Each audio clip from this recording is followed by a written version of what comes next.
you how to drift. Welcome to Tardy Productions. My name is Aaron, 1/2 50%. There's two of us. Today we'll be kicking off part 1 of 3 videos. It's not really a series. I'm going to teach you how to drift on your Yamaha Bolt. You can really do this on any cruiser, any metric cruiser. If you can get enough RPMs on that thing and get the back tire to break loose, you can drift on it. First thing we got to worry about in this series is bike prep. We're going to cover what you need to do to your bike and if the mods are even necessary. Now don't just take my word for it, do your research, but this is a really good video to get you started. There's not a lot of videos from beginners out there, and I'll throw in a few clips right now so I have a little bit of what's the word I'm thinking of, guys?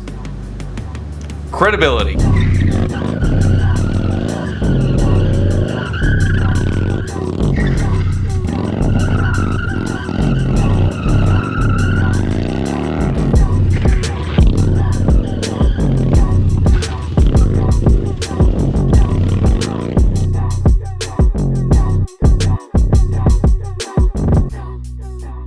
So the first thing I have to do is I need to change out my back tire. It's completely bald, and while it is good for drifting, I don't want to blow it at the lot and then have to come all the way home. So let's change out that tire real quick, and then we're going to get right onto the things that you need to do to your bike in order to start drifting. Also, we might paint my tank a little bit. I'm not really sure. I have to go pick up a package, so we kind of got to hurry up. Let's get going. If you guys are looking for a tire change video, that's not this video. Go ahead and check out the link. Oh my gosh, it's got to be 100 degrees out here. Go ahead and check out the link down in the description, or right here or wherever I decide to put it. That'll give you all the tools and how-to and methods which you can use to take off your own tire at your house with no tools, essentially. Like some crappy tire levers and a couple of, tools. Just go check out the video if you're interested in it. If not, I don't really care.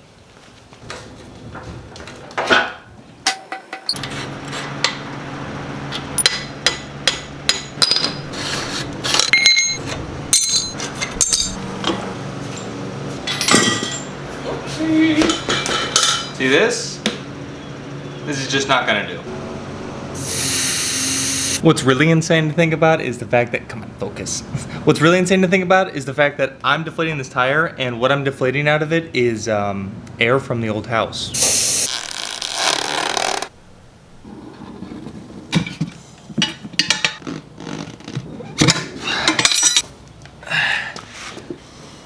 Washed off the rim just because, it's probably a good idea to wash your stuff every once in a while, apparently. Alrighty, and just like that, we got the tire on. Not too bad. I'm actually getting pretty good at this. What's up, bikini?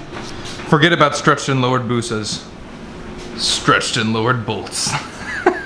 Either way, let's get this tire on here, and then we're going to go pick up a package, which is going to be awesome. The package is something very cool. I'm not going to show you in this video, but I need to go do it.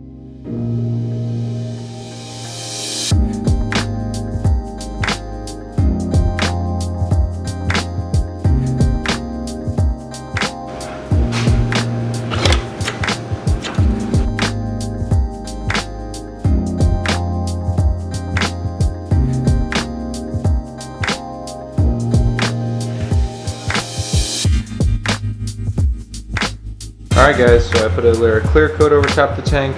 I'm going to touch up the circle, and I'm not sure what I'm going to put in it yet, but yeah. Wings aren't bad. The first time I tried drifting, I had stock suspension on the Yamaha Bolt. It was the r-spec, so it was the gold shocks, but it was still difficult, Then I raised the rear end of my bike with taller suspension, and it became exponentially more difficult.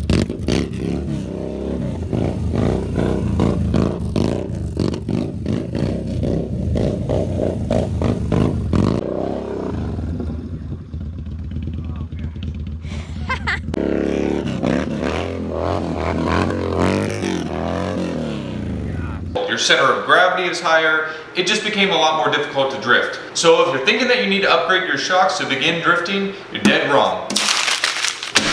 The next tidbit of information that I have for you is running low PSI is very good for wheelies, but it's really bad for drifting. So should you do low, normal, or high PSI? The answer is high. So when you're starting off drifting, it's going to make you slide around the concrete a whole lot easier to have higher PSI. Now, what PSI you run that at is completely up to you. I'm not going to recommend putting it up to 50, but just raise the PSI. The third and final point that I have to give to you is get a crash cage. If you think that you're not going to drop this bike, you are dead wrong. I beat the crap out of my crash cage.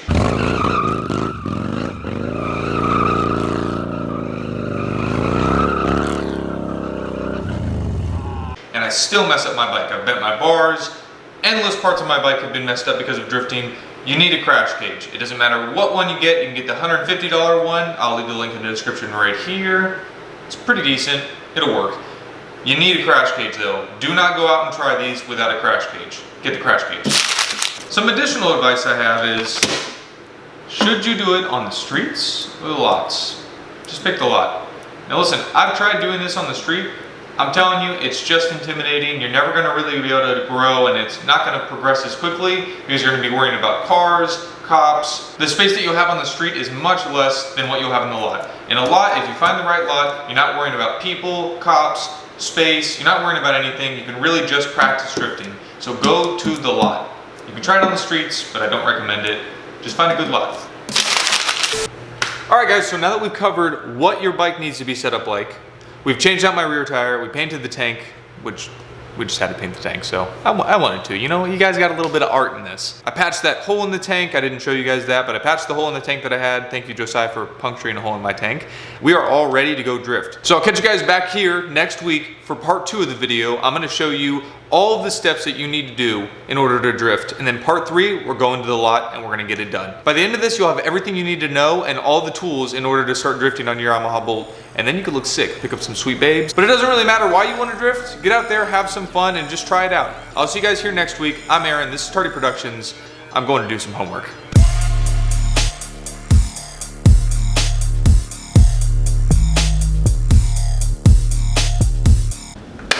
What is going on?